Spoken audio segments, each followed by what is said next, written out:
नमन है दाले फोन गर्नुभएको थियो तिमीलाई चाहिँ यहीँ छोडिदिनु रे अनि तिमीलाई चाहिँ यहीँ छोडिदिनु रे बुनु मात्र लिएर आउनु भन्नुभयो मलाई दाले फोन गरेर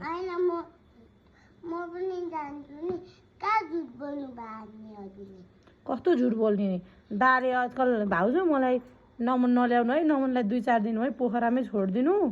बुनुलाई नानीलाई चाहिँ बोकेर आउनु बुनुलाई भन्नुभएको छ नवश्रीलाई चाहिँ बोकेर आउनु भन्नुभएको छ अहिले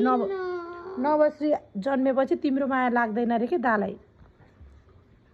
चप्पलले हालिदिन्छु मलाई दाले भने त हो नि अब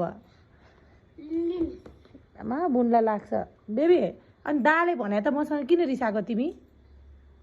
दाले तिम्रो माया लाग्दैन रे के आजकल बुनुको लाग्छ रे अनि तिमी दासँग बोल्न पनि मान्दिनौ रे अनि त्यही भएर छुचोलाई के माया गर्थ्यो त नि अब बुनु त यस्तो ज्ञानी भएर सुत्दिन्छ दाले कसलाई माया गर्नुहुन्छ त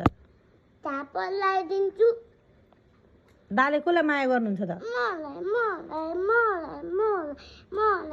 अनि तिमीले दाले तिमीलाई के भनेर बोलाउनुहुन्छ कान्छी छोरी भन्नुहुन्छ